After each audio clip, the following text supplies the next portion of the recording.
Oi, Eliane, bom dia. Oi, bom dia, Raíssen, Carolina, ouvintes. Oi, Eliane, bom dia. Bom, estamos nesta quinta-feira cheia de notícias por aí, com a saída, né, da política partidária de Flávio Dino, oficialmente, tomando posse no Supremo Tribunal Federal nesta quinta-feira. A gente recuperou uma fala dele lá em novembro, então ministro ainda da Justiça, defendendo que membros da Suprema Corte não devem ter lado político. Eu não sou um estranho no Senado, eu não sou um estranho na política. Na verdade, para mim, nessas matérias não existe governo-oposição. Esse é um tema do país. E quem vai ao Supremo, ou pretende ir ao Supremo, evidentemente, ao vestir uma toga, deixa de ter lado político. O ministro do Supremo não tem partido. Depois de 18 anos de vida partidária. Queria te ouvir sobre a expectativa da cerimônia de hoje, no final das contas, da missa, né? Que ele vai participar ao final, sem festa. Exatamente. O ex-ministro da Justiça, Flávio Dino, né, faz o circuito completo, né, entre os poderes. Já foi do Executivo, como governador do Maranhão, como ministro da Justiça do presidente Lula, já foi deputado federal, já foi senador rapidamente, porque, na verdade, ele venceu as eleições para o Senado, mas ele acabou não assumindo, de fato, a cadeira, né? Chegou, falou oi e tchau. E agora ele assume uma toga no Supremo Tribunal Federal. A cerimônia vai ter 900 pessoas convidadas. 900 convidados no Supremo Tribunal Federal. Grande expectativa para o discurso do Flávio Dino. Ele é esperado no Supremo como uma voz muito afirmativa, com um estilo muito próprio, né, e com uma grande aliança com o presidente Lula. Lembrando que o Flávio Dino, apesar de ter feito carreira política, jurídica, sempre foi à esquerda, mas ele jamais foi do PT. Ele até tem atritos com o PT, ele que vem do PCdoB, agora está no PSB, agora sai de partidos, né, como ministro do Supremo, mas ele nunca foi do PT. Então, ele agrega muito ao Supremo, mas deixa algumas dúvidas sobre como ele vai votar. O Flávio Dino vai herdar nada mais, nada menos do que quase 340 processos. É coisa para burro, né, gente? Imagina uma pessoa só com 340 processos. Mas vamos citar alguns dos mais importantes. O primeiro deles, o que é mais, vamos dizer assim, palpitante, é a questão da ação considerada criminosa do então presidente Jair Bolsonaro durante a pandemia de Covid. A Procuradoria-Geral da República da época do Augusto Aras, no governo Bolsonaro, descartou qualquer investigação, etc. Mas, né, o agora presidente do Supremo e ex-relator do caso, Luiz Roberto Barroso, não descartou o pedido de arquivamento da PGR e mandou tocar o barco no caso dessa investigação contra o Bolsonaro. Isso cai agora nos mares do Flávio Dino. Segundo o projeto, que vai ser muito complicado para ele, e muita gente já discute se ele vai pedir impedimento, se declarar impedido ou não, é o caso do Juscelino Filho, que é o ministro das Comunicações do governo Lula e que, como o nosso Estadão vem noticiando uma atrás da outra, ele é metido em várias confusões. Neste caso específico, a investigação, o julgamento sobre Juscelino Filho é por causa de desvio de emendas parlamentares para uma cidade no Maranhão que é governada pela irmã dele. E não é porque ele mandou as emendas para lá, para a cidade governada pela irmã, mas porque essas emendas, o valor dessas emendas foi desviado.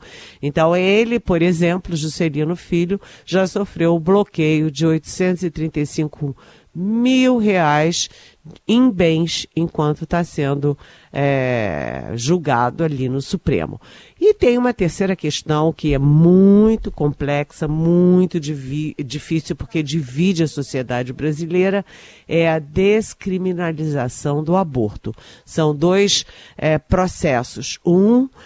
Pela descriminalização do aborto até a 12ª semana, que foi, inclusive, já encaminhado a favor pela ex-presidente do Supremo, ministra Rosa Weber, agora aposentada. E o outro no sentido contrário, né, para escancarar ainda mais a proibição, a criminalização do aborto.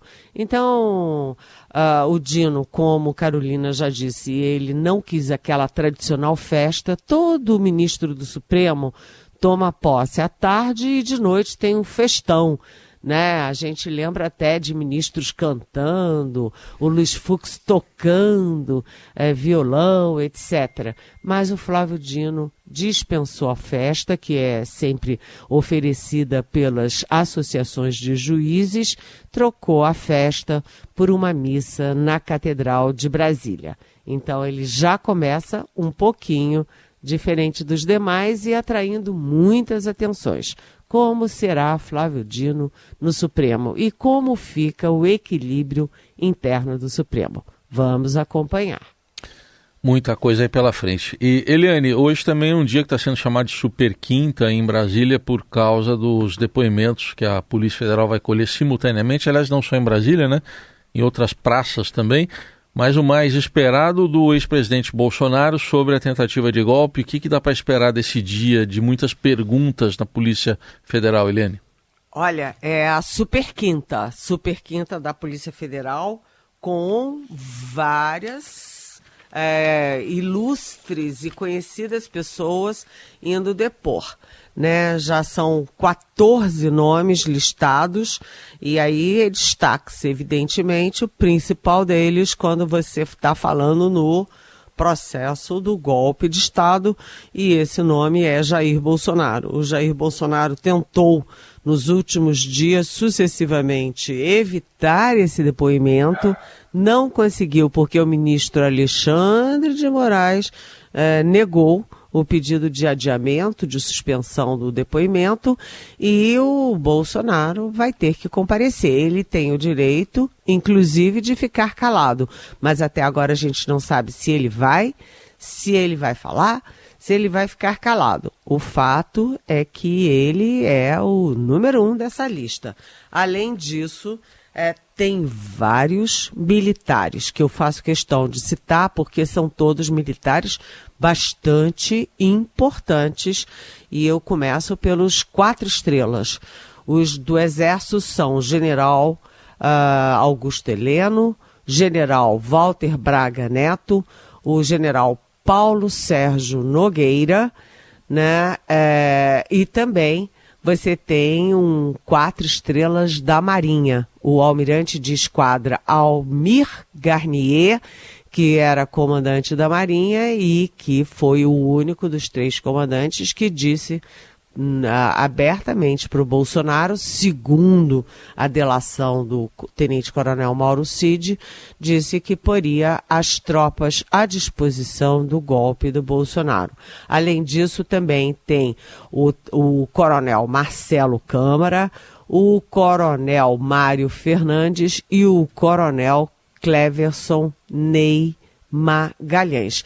Bem, gente, eu vou me fixar um pouquinho nos militares, porque é inédito que oficiais dessa grandeza, né, de 4 estrelas, deponham e sejam investigados pela Justiça Comum, como, aliás, determina a Constituição.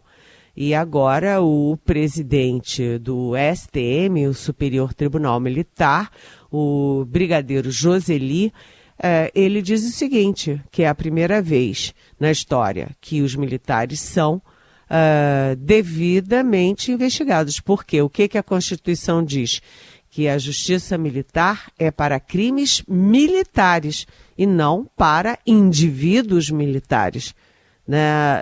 Se os indivíduos militares não estão sendo investigados por crimes de viés, de alma militar, eles têm que ser julgados pela justiça comum, é o que está acontecendo, a justiça civil, que é o que está acontecendo agora. E ontem eu conversei longamente com militares de alta patente, de média patente, e o grande medo, gente, é de que um desses militares, ou o próprio Jair Bolsonaro, saia hoje do interrogatório, enfim, do depoimento preso.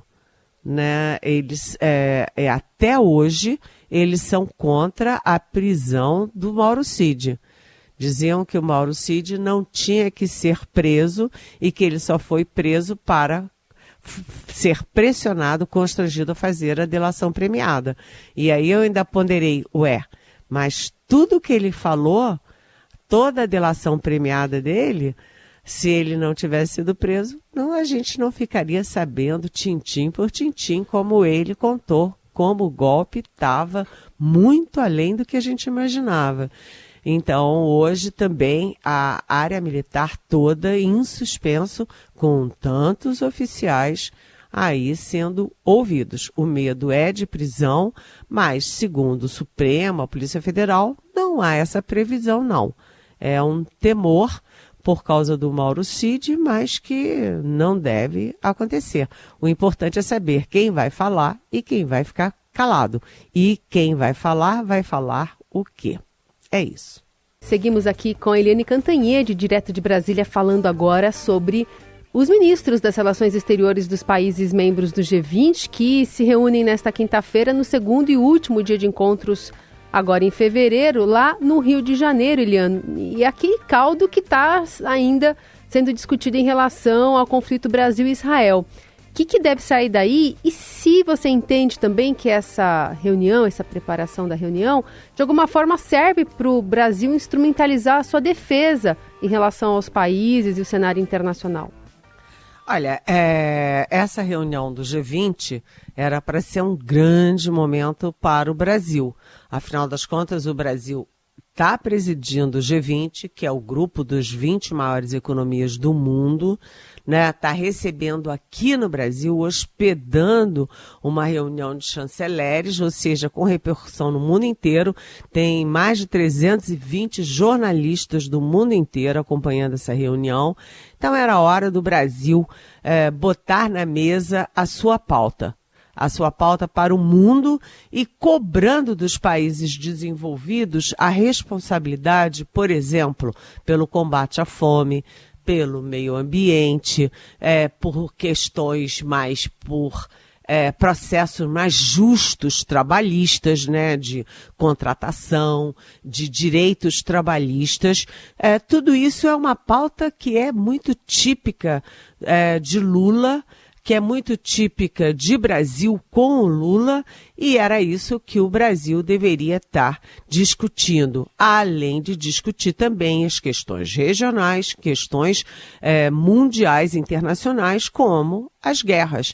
Né? Ontem o ministro Mauro Vieira, o ministro das Relações Exteriores, fez um discurso duro, num tom acima, aliás, daquele palavrar aquela linguagem muito cautelosa, diplomática. Ele foi um tom acima, porque ele foi muito duro ao dizer que a ONU, a Organização das Nações Unidas, não está servindo para mais nada, né? Porque você tem a guerra da Ucrânia, tem a guerra de Israel, tem, enfim, tudo isso que a gente está vendo, todos os sacolejos, e a ONU está imobilizada. Por quê? Porque você tem 5 países que têm poder de veto. Então, a Rússia vota contra os Estados Unidos vota contra a China vota contra os Estados Unidos e nada acontece. Mas, apesar de todos esses trunfos do Brasil, isso tudo foi muito, muito, muito deixado em segundo plano por causa da frase fora de lugar do presidente Lula na Etiópia, comparando a ação de Israel ao holocausto contra os judeus na Segunda Guerra. Depois disso, só se fala nisso. Então, os jornalistas veem o brasileiro, perguntam sobre o Lula, perguntam sobre o holocausto, perguntam sobre a crise do Brasil com Israel. É uma pena isso, uma frase que custa muito caro, né, ao Brasil, ao governo brasileiro, ao próprio Lula, que perde uma chance de ganhar manchetes positivas para ficar patinando em manchetes negativas. Mas, enfim, de qualquer jeito, o G20 é importante. Veio aí o próprio chanceler, né, o próprio chefe, secretário de Estado americano, que ontem se encontrou com Lula, Antony Blinken, e veio também o chanceler da Rússia, o Sergei Lavrov. Ou seja, é uma reunião muito importante com o mundo todo de olho nessa reunião aqui no Brasil, no Rio de Janeiro. E que história que você tem para contar do Sergei Lavrov aqui no Brasil, Helene? Foi uma história do nosso Tássio Lohan. Foi bom você perguntar, porque o Tássio Lohan, que é um ótimo repórter do nosso Estadão, ele descobriu, olha só, que o Sergei Lavrov, que é o chanceler da Rússia, ele está no Rio de Janeiro para o G20 e tinha marcado uma reunião com o presidente Lula em Brasília. Mas não sabia se ia poder vir ou não. Por quê?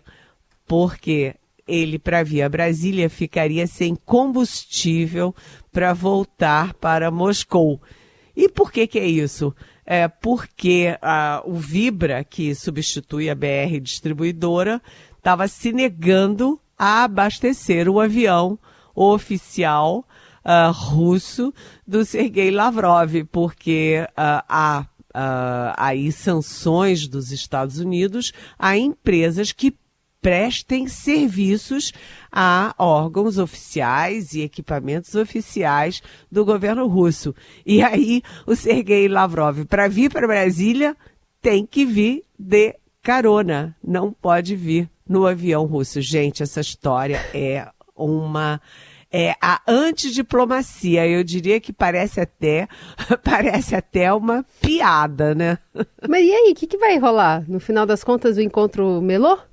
Olha, o encontro, desculpa, não estava na agenda do Lula ontem. Eu também não vi hoje, não. Não estava na agenda ontem, continua fora da agenda do Lula, mas a informação de bastidor é que o Lavrov viria de carona, mas até agora não está confirmado, ou seja, gente, a comédia continua, viu? Tô imaginando o Lavrov com o dedinho pra cima. Dedinho levantado? Assim. Dedinho com levantado. Dedinho levantado, né? E aí eu fiquei pensando, quantos vão morrer, né? Porque na Rússia é assim, quando não fazem o que o Putin quer, mata, né? Um atrás do outro, empresário morto, soldado desertor morto e o principal líder opositor, o Navalny, morto também. Ou seja, lá é assim. Não é que não deu certo, o pau comeu, não. Não deu certo, morreu, né? Queima de arquivo.